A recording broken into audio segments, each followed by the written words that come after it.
एक समय की बात है, हिमालय के पवित्र जंगलों में विभांडक नाम के एक बुद्धिमान और गुणी ऋषि रहते थे। वह अपनी तपस्या और देवताओं के प्रति गहरी भक्ति के लिए दूर दूर तक जाने जाते थे। विभांडक ने नश्वर संसार की विकर्षणों से दूर एकांत और ध्यान का जीवन चुना था। एक दिन जब वह नदी के किनारे अपने दैनिक अनुष्ठान कर रहे थे, विभांडक ने हवा में एक दिव्य सुगंध देखी जो उन्होंने पहले कभी अनुभव नहीं की थी। यह एक मंत्रमुग्ध कर देने वाली खुशबू थी जो उसे आकर्षित करती हुई लग रही थी और यह उसे जंगल के अंदर तक ले गई। जैसे ही उसने गंध का पीछा किया, उसे एक अद्भुत दृश्य दिखाई दिया। वहां खिले हुए फूलों के बीच और अलौकिक संगीत से घिरी स्वर्ग की अप्सरा उर्वशी, अप्सराओं में सबसे सुंदर, स्वर्ग की दिव्य नर्तकिया और संगीतकार खड़ी थी। वह शानदार ढंग से नृत्य कर रही थी। उसकी हर हरकत में सुंदरता और लय का सामंजस्यपूर्ण मिश्रण था। विभांडक उर्वशी के मंत्रमुग्ध कर देने वाले नृत्य से मंत्रमुग्ध हो गए और विस्मय से देखते रहे। अपने ध्यान के सभी वर्षों में उन्होंने ऐसा दिव्य प्राणी कभी नहीं देखा था। उसके आकर्षण और अनुग्रह ने उसके मन में वे भावनाएं जगा दी जिन्हें उसने लंबे समय से दबा रखा था। विभांडका का दिल, जो हमेशा आध्यात्मिक गतिविधियों के लिए समर्पित था, अब इच्छा से धड़क रहा था। ऋषि की उपस्थिति के बारे में जानने वाली उर्वशी ने अपना नृत्य समाप्त किया और एक मधुर मुस्कान के साथ उनके पास पहुंची। उसने विभांडक का अत्यंत सम्मान के साथ स्वागत किया, क्योंकि वह जानती थी कि वह एक महान ऋषि था। उसकी दिव्य सुंदरता ने उसकी विनम्रता के साथ मिलकर विभांडका को पूरी तरह से मंत्रमुग्ध कर दिया।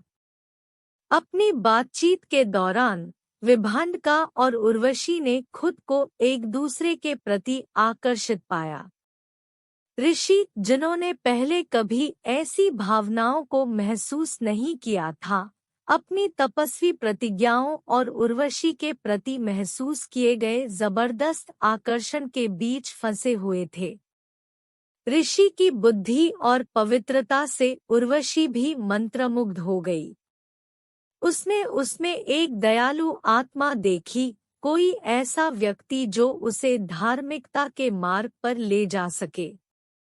दिन हफ्तों में बदल गए और विभांडका और उर्वशी ने आध्यात्मिकता और दुनिया के मामलों पर चर्चा करते हुए अपना समय एक साथ बिताया। गहरे द्वंद्व में डूबे ऋषि ने अपनी भावनाओं का विरोध करने की कोशिश की, लेकिन इच्छा ने उनके दिल पर कब्जा कर लिया था। आखिरकार उसने उर्वशी से अपने प्यार का इजहार किया और उससे कहा कि वह अब अपनी भावनाओं की पीड़ा सहन नहीं कर सकता। बदले में उर्वशी ने विभांडक के प्रति अपना स्नेह व्यक्त किया, लेकिन उन्हें उनके मिलन के परिणामों की याद दिलाई। उसने समझाया कि वह एक अप्सरा, एक दिव्य प्राणी थी और नश्वर दुनिया में उसकी उपस्थिति अस्थायी थी। इसके अलावा उसके दिव्य कर्तव्य के लिए उसे स्वर्ग लौटना पड़ा और एक नर्तक और संगीतकार के रूप में अपनी भूमिका जारी रखनी पड़ी। उनका मिलन क्षणभंगुर होगा और उनका प्यार अंत में केवल कष्ट ही ला सकता है। अपनी भावनाओं को नियंत्रित करने में असमर्थ विभांडक ने उर्वशी से अपने साथ रहने की विनती की। उन्होंने अपनी साधुता त्यागने और उनके साथ जीवन जीने की कसम खाई। उनकी भक्ति से प्रभावित होकर उर्वशी सहमत हो गई और वे प्रेमी बन गए। कुछ समय के लिए उन्होंने एक दूसरे की बाहों में खुशी पाई, सांसारिक सुख और प्रेम का जीवन जिया।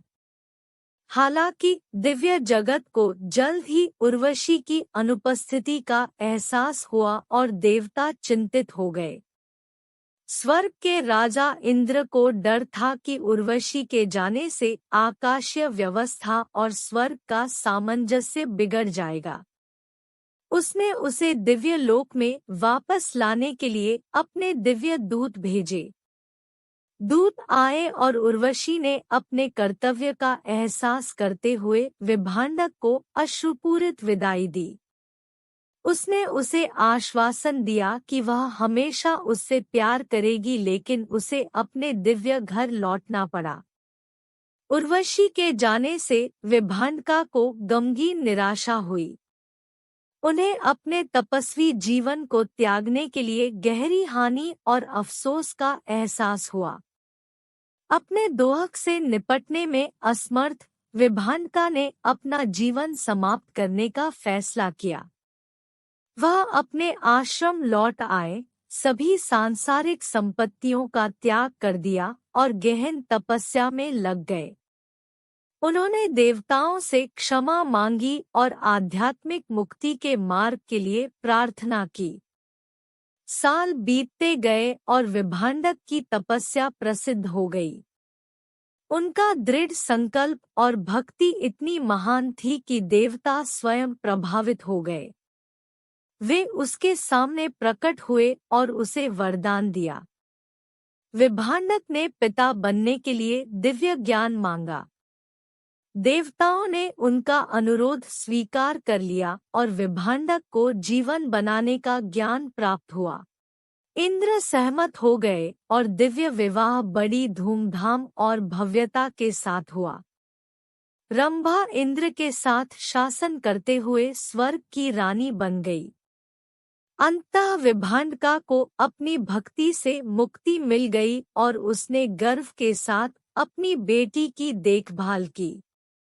दिव्य क्षेत्र में रंभा ने खुद को उर्वशी के समान जीवन जीते हुए पाया और उसने नृत्य करना और देवताओं का मनोरंजन करना जारी रखा।